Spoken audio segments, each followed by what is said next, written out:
हरखाबैनो 2019 मायथाइनि डिसेम्बर दाननि जोबसि समनिफ्रायनो हरखाबै जोंनिफ्राय बे इन्टिलेक्टरखौ जोंनिफ्राय बोखारनानै होदों। बेयावनो NDFBनि सावरायग्रा बिथांमोन एबा जों गोदाव सोराव जानो गोनां जादों। जोंनि जि मेम'रेन्डाम जोंनि जि होनाय जोंहा लिरनानै दोननाय दंखायोमोन जि जेनेरेल एमनेस्टि गासैबो जेसेबांनाखि गेदेर उन्दै साजा जि जेलाव थानाय दङ बिथांमोना खेबसेयैनो गासैबो बे दायफोरा जोबस्रांनांगौ होननानै जोङो बेयावबो बिनाय दंखायोमोन। बेफोरो मोनसेनि उनाव मोनसे सावरायजाबाय थादोंमोन, जोबनाय फारसे फैबायमोन। नाथाय जोंखौ बे समाव सोरबा नाम बुंला आङो बिथांमोना बादसबाय आरो हाइजेक खालामबाय, जायनि थाखाय दिनैहाय जोङो बेबायदि अबस्था जानानै फैबाय। गोबां बुंदों रन्जन दैमारिया नुवालासे होदों, सागान होदों, जोंखौ फोथायनानैनो बिथांमोना होदों होननानै सोरबा बुंसोलायदों। दा जेखियानो जाया मानो रन्जन दैमारि सारखौ 25 जानुवारि खालि सेन्ट्रेल जेलनिफ्राय लानानै थांदों। बिथाङा 26 तारिख जानुवारि फुंनि थिग 2:30 बायदि समावसो बिथाङा गुवाहाटियाव सहैदों, दिल्लीयाव सहैदों। थिग बेबायदिनो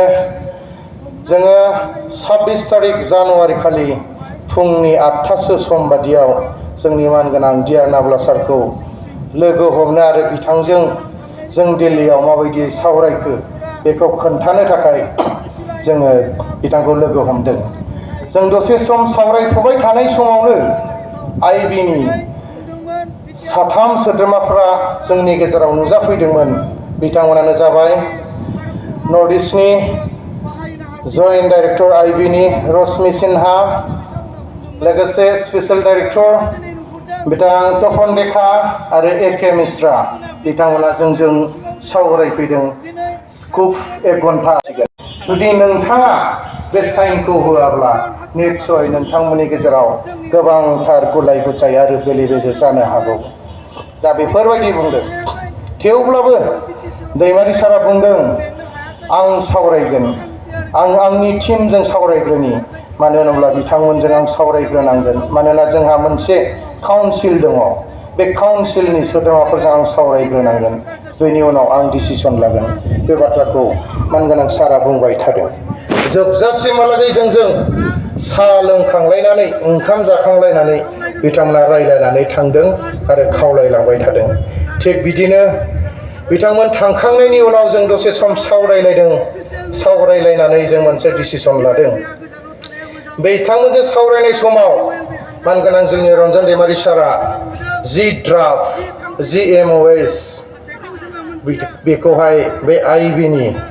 बिथांमोनाव बिदोंमोन, बे ड्राफ्टिंखौ नोंथांमोना आंनो गांसे होलां होननानै। नाथाय बिथांमोना बुंदों बे ड्राफ्टिंखौ जों होनो हाया, मानोना बेसेबांनाखि एकर्ड जादों बेबायदि मोनसेबो आफादनो बेफोरबायदि सिगाङै हरग्रोनाय जाफेराखै। बेफोरबायदि बेखिनि समाव जों सावरायलायबाय आरो दैमारि सारा मोनसेबो दारि खमा बायदि सोलायनोबो सुबिदा मोनै अबस्था जानानै फैदों। जों सावरायलायदों, डिसिसन लालायदों। दावहाया नंगौ, जेननाय देरहानाया थाखायो, थेवब्लाबो NDFBनि मोनब्रै आफादाबो बा मोनथाम आफादाबो गनायबायब्ला, एबसुआबो बेखौनो गनायबायब्ला, बिथांमोना बेखौनो जुदि होबायब्ला, अब्लालाय जोंलाय सोरथोबाव शान्तिनि सुक्तिनि नामाव एज ए पिस एकर्ड हिसाबै सुक्तिखौ खालामजायो। उननिखौ उन माबा मोनसे सावरायलायनायनि गेजेरजों जोङो बोस्रांलांनो हागोन होननानै जोङो बेबायदि सुक्तिखौ एबा साइनखौ गोसो गैयाब्लाबो होनो गोनां जानानै फैदों। नाथाय सुक्तिया जेखि जाया मानो जानानै थांबाय, जोबनानै थांबाय, नाथाय मावनांगौ खामानिखौ दिनैसिम मावनाय जों नुनो मोनाखै। दा जों सानदोंमोन जेब्ला सुक्ति जाबाय 27 जानुवारि बेनिफ्राय बे सुक्तिकारिफोरा एबा साइन होग्राफ्रा जयैनो अबेबा मोनसे जायगायाव साफ्रोमबो सुक्तिकारिफोरा मोनसे स्टेजावनो एबा मोनसे जौस्राङावनो गसंनानै आखाइ हमलायनानै बे सुबुं एबा रायजो राजाफोरनि सिगाङाव जों इउनिटि जाबाय होननानै जों खौसे जाबाय, खौसे जानांगौ होननानै जोङो आखाइ हमलायनायनि थांखि लादोंमोन। नाथाय मा खालामनो, एकर्ड जानायनि जोबनाय लगे लगे सोरबाया फैबाय गुबुन लामा, सोरबाया फैबाय गुबुन लामा। जोंनि मानगोनां बिआर नाब्ला सारा लाजिनाय आरो मान सन्मानखौ लानानै बिथाङा दिल्लीयावनो थाबोबाय, जोंखौ थिनहरग्रोबाय थांग्रोदो नोंसोर। बे एकर्डखौ लानानै आङो खुनु गांसेबो आर'नाइ सोजानो गोसो गैया होननानै बिथाङा जोंनि सिगाङाव बुंबाय। दुखुजों मा जाखो, दिनै जोंनि गेजेराव बेफोरखौ लानानै गोबांथार बेले बेजे जाबाय थादों, नारसिनदों, जोंखौ धमकिबो होदोंमोन, थेवब्लाबो जों गियाखैमोन। नाथाय दिनै जेरैबायदि जोंखौ खालामबाय, 27 जानुवारियाव जों जेब्ला सिलाइ गथायो ओइदिनखालि गासैबो NDFBनि एबा एक्स NDFB मोनब्रै गटनिबो सोद्रोमाफ्रा गुवाहाटियाव जमा जादोंमोन। बेखिनि टाइमाव जोङो सानदोंमोन, जोंसो सिलाइ गथायदों, बे सिलाइखौ बायनायाव गुलि गरसे बायनायाव जोङो रायजो राजानिफ्राय थाखा थाइसे खांनानै जोङो बायदोंमोन। बे थाखा थाइसे खांनायाव जोङो माब्लाबा गावथाबजादोंमोन, जिउ गोमानो गोनां जादोंमोन। बेनिखायनो जों सानदोंमोन रायजो राजाफोरनि गेजेरावनो जोङो बे सिलाइखौ गथायगोन होननानै। नाथाय जोंखौ ओइदिनखालिबो सिखावफोरबायदि बा जेलाव जोबजानायफोरबायदि गावसोरनि गारिफोरजों लानानै थांबाय बिथांमोना। थेवब्लाबो जों सानदोंमोन बेखिनि समाव सिलाइ गथायनाय समाव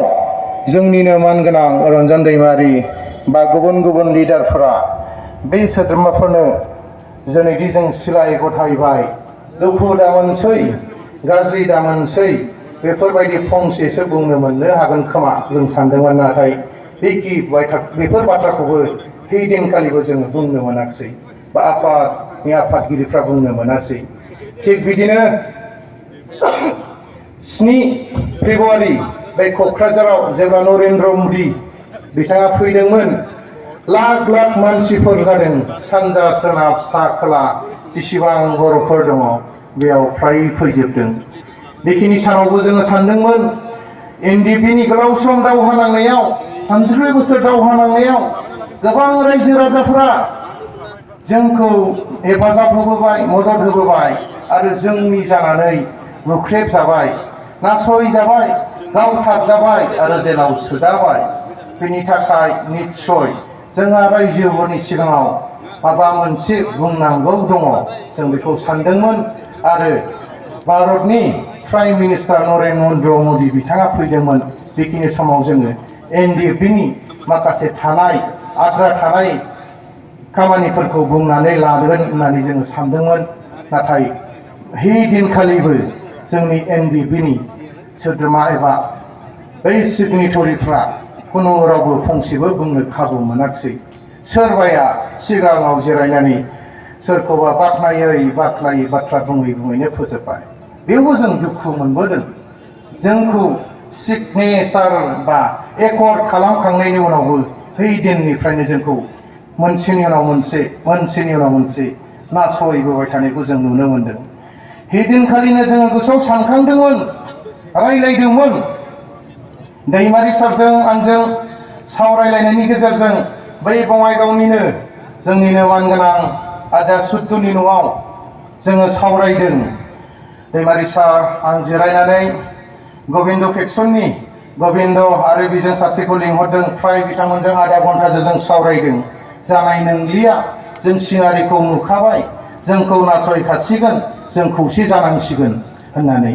बेजों सावरायखांनायनि उनाव फ्राय आधा घन्टासो फैलाव आरो बे धीरेन बर' बिथांमोनजोंबो जोङो सावरायदों आधा घन्टासो बायदि बे सुद्धदानि न'आवनो फिन बिथांमोनजों सावरायखांनायनि उनावबो आरोबाव जोङो आधा घन्टासो सावरायबावदों सावरायग्रा आरो फेरेंगा बिथांमोनजों जानाय नंलिया बे जों मोनब्रै फेक्सनबो जों फिन जों ज' जाफिननांसिगोन जों ज' जाथारनांसिगोन बेखौ लानानैनो फिन 8 थारिख खालि जोङो हिमालय हटेलाव मोनब्रै आफादजों साबा सोद्रोमा जिरायलायनानै जोङो सावरायलायदों जों ज' जानांसिगोन जों ज' जानानै जों मोनसे लामाखौ जों दिहुननांसिगोन थिग दं जागोन ज' जानांगोन बे बाथ्राखौ लानानै जायगाखौ आंखौ नागिरनो होबाय मानगोनां दियानाब्ला सारा थिग बिथांनि थोननाय बायदिनो आङो बै बल्लामगुरिनि गोरोबथा फार्म हाउसआव जायगाखौ सायख'बाय आंहाबो सिमां दंमोन आं सानदोंमोन गोबाव सम NDFB दावहा नांनानै गावजों गाव माबेबा समाव गावस्रालायबाय गाज्रि खामानि जाबोलायबाय बेफोरखौ गारलायनायनि थिरांथा लालायनायनि खौसेथि जालायनायनि सावरायलायनायखौ आं जुदि बे जायगायाव लायोब्ला निश्चय बिजनी बा चिरां डिस्ट्रिक्टआ मोनसे जारिमिनारि जानानै थानो हागौ होननानै गोसो गोथारै नाजादोंमोन जायगायाबो जाबाय सावरायलायबाय गोबां घन्टा सावरायलायबाय दान्थे बिदान्थे गोबां बोसोरनि बायदि जाथाय लालायनानै लास्टआव सावरायै जों खौसे जानोसै होननानै जोङो आखाइ हमलायलायबाय सावरायलायबाय थिग बिदियैनो बेनि उनाव 15 थारिख फेब्रुवारि खालि जों बेयाव 11 थारिख फेब्रुवारि खालि जों बे इउनिटिखौ लाबाय 15 थारिख फेब्रुवारि खालिनो बै उदालगुरि डिस्ट्रिक्टनि सनाय डिजिगनेटेड केम्प जोंनि आरडि फेक्सननि बेनि डिजिगनेटेड केम्पआव जोङो मोनसे मिटिं लाबावबाय बेयावबो जों सावरायलायबाय जि जों 7 थारिखआवबो जोङो रायजोफोरनि सिगाङाव फंसेबो बाथ्रा बुंनो मोनाखिसै जों मा लुबैदोंमोन मा जाफैखो बेनि सोमोन्दै जों फंसेबो खोथा होनो हायासै बेनि थाखायनो जोङो 24 फेब्रुवारि खालि 34 बोसोर गोलाव बोसोर दावहा नांनाय बे गासैबो बाथ्राफोरखौ लानानै बे 24 फेब्रुवारि खालिनो रायजो राजाफोरनि सिगाङाव बे क'क्राझार डिस्ट्रिक्टनिफ्राय 1 लाख चिरांनिफ्राय 1 लाख बाक्सानिफ्राय 1 लाख उदालगुरिनिफ्राय 1 लाख सनितपुरनिफ्राय 1 लाख बिदिनो 5-6 लाखसो रायजोफोर बुथुमनानै बिथांमोननि सिगाङावनो जों दिनै खौसेथि जाबाय होननानै जों दिन्थिनो होननानै जों आखायाव लाबाय नाथाय मा खालामनो बे रन्जन दैमारि सारखौ मास मोनसेनि थाखाय इन्टारनेलाव बख'नानै लांनाय मास मोनसे जास्लाबिनि सिगांनो 19 तारिख बा 20 तारिख ना 19 तारिख खालि 20 तारिख फेब्रुवारि खालि बिथांखौ फिन जोबथेसालियाव सोफिनबाय फेब्रुवारि 24 तारिखनि प्रग्रामखौ जाफुंहोनायनि सिगांनो माबा मोनसे बेयाव बिथांमोना सानदों आरो रायजोनि सिगाङाव बिथांमोना फोरमायनो सानदों बेखौ जाफुंहोजानाय नङा बेखौ जुदि जाफुंहोयोब्ला निश्चय आरो बेलेग महर लाबावनो हागौ बर'फ्रा खौसेथि जानो हागौ बेखौ साननानै मेगन गोसा माखासे सुथुरफोरा जोंनि दैमारि सारखौ लानानै थांफिनबाय लोगोसे बे दिननिफ्रायनो 21 तारिख खालि आङो लगे बरमायाव मोनसे मिटिं लिंबाय प्रेस रिलिज होबाय प्रेस स्टेटमेन्ट होबाय जे 25 तारिख फेब्रुवारिनि गेजेराव रन्जन दैमारिखौ जुदि बख'वाब्ला जों आरो आन्दोलन खालामफिननोसै होननानै जोंनिनो मानगोनां दानि BTR नि डिपुटि चिफ गबिन्द बसुमतारिया गावनि खुगाजों गावनो बुंदोंमोन नाथाय जि डेडलाइन होनाय बेबो बारनानै थांबाय बेनि उनाव जोङो मिटिं लाबावबाय बे मिटिङाव गैया बिथांमोना सफैजेनासै बेनिफ्रायनो इउनिटिया बायजेनबाय जों सावरायलायदोंमोन 11 तारिख फेब्रुवारि खालि कुनु NDFB नि दैदेनगिरिफ्रा बबेबा BPF नि मिटिङावबो रावबो थांनो मोना UPPL नि मिटिङावबो रावबो थांथ'नो मोना जों सावरायलायग्रोनि जों ज' जाग्रोनि बेनि उनाव पलिटिक्सआ जाबाय थागोन नाथाय मा खालामनो रन्जन दैमारि हमजानाय लगे लगेनो जोंनि माखासे जि सावरायनायाव दैदेनगिरि बिथांमोना मानगोनां गोबिन्द बिथांखौ बबेबा रौतानि UPPL नि बबेबा जौस्राङाव गाखोहैग्रोनायखौ जों नुनो मोन्दों बै दिननिफ्रायनो मोनसेनि उनाव मोनसे गावस्रालांबाय थाफिननाया जादों दिनैबो बे महरखौनो नुदों दिनै जि रायजोफोरा फैनो ओंखारदोंमोन जों दिनै जि प्रग्राम बेखौ लाबाय बेयाव प्रग्राम लानायावबो बे सुबुं गमा हुज्रि खावनाय हाबाफारि लानायावबो दिनै जोंखौ बिथांमोना मूर्ख होननानै बुंदों दिनै नोंथांमोना निश्चय मिडियायाव नुखादों मानगोनां जोंनिनो NDFB नि दैदेनगिरि मोनसे समनि आफादखौ दैदेनबोनाय BTR नि सागानगिरि आरो दानि BTC नि डिपुटि चिफ गोबिन्द बसुमतारी बिथाङा दिनै जोंखौ मूर्खजों एबा मूर्ख होननानै बा जाम्बा होननानै जोंखौ दिनै बुंबाय दिनैनि बे सुबुं गमा हुज्रि खावनायनि लिड लाग्राफोरखौ बिथांमोना बेफोरबायदि बुंबाय बबेबा लामा ससेयाव होबथाबाय बबेबा लामायाव बायदि बुंबाय जोंनि बे प्रग्रामखौबो दोनथ'नो थाखाय बिथांमोना खावलायदोंमोन नाथाय जों मानो दोनथ'नो जोंहा मोननांगौ मोन्थाय दं जोंहाबो बे डेम'क्रेसि हादोराव डेम'क्रेटिक भाबै नांनायनि मोन्थाय दं दिनै जोङो असान्तिखौ लुबैया सान्ति भाबै जोङो दिनै बेयाव सुबुं गमा हुज्रि खावनो फैदों आरो बेजों लोगोसे दिनै आं बुंनो सानबावदों दिनै गोदान आफादफोर जों खोनाबाय थानो मोन्दों दिनै ULB होननानै जोङो मोनसे आफाद नुबावदों दाख्लैसो मोखां खाथेनानै बिथांमोना गावसोरखौ ULB आफाद होननानै डिक्लेयार होदों बिथांमोना बे आफाद दानायाव जोंनि नामखौ लादों रन्जन दैमारिनि नामखौ लादों रन्जन दैमारिखौ जुदि बख'आब्ला 30 तारिख अक्ट'बर बा 30 तारिख सेप्तेम्बर बिनि गेजेरावनो सारा BTC आवबो बेफ्रुगोन होननानै नाथाय जों बिथांमोनखौ खावलायो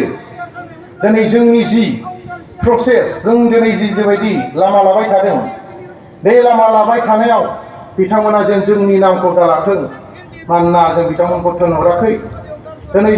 जोंनि जि मोनसे लामा थांबाय थानाय बेखौ बिथांमोना जेन होबथानो नाङा जोंनि रन्जन दैमारिनि नामखौ बिथांमोना लानानै जेन गाज्रि दाखालामथों जों बेखौ दिनै बे मिटिंनि गेजेरजोंबो खावलायो बिथांमोना जि मावनांगौ माव जोंहा बेखौ बुंनो गैया बिथांमोननि जि थांखि बेजों थांनायखौ जों जेबो बुंनो साना नाथाय जों एक्स NDFB RD फिक्सन बा गुबुन फिक्सन बिथांमोननि नामखौ लानानै जेन गाज्रि खालामा बेखौसो जों खावलायदों दिनैहाय बिथांमोननि जोनोम जानायावनो दिनै जोंनि माखासे सोद्रोमाफोरखौ गाज्रि भाबै बुथारबाय नंखाय साजायबाय लोगोसे दिनै जोंखौबो गोबां बायदि पुलिस बिफाननिफ्राय जोंखौ सेबदों आरो नासयदों सोरखौबा जेलाव लांदों सोरखौबा हमदों बेनिखायनो आं खावलायो थांखिया गोबां गुबुन थानो हागौ नोंथांमोननि नांनाय जुजिनाय बेखौ जों जेबो बुंनांगौ गैया नाथाय खावलायनाया बेनो जेन जोंनि नामखौ अन्नानै नोंथांमोना दाला लोगोसे दिनैनि बे जि डेमनस्ट्रेशन प्रग्राम लानाय हाबाफारि बे हाबाफारियाव जोंखौ सान्दुं अखा गासैनिफ्रायबो नेवसिनानै जोंखौ नोंथांमोना हेफाजाब होफैबाय आरो मदद होफैबाय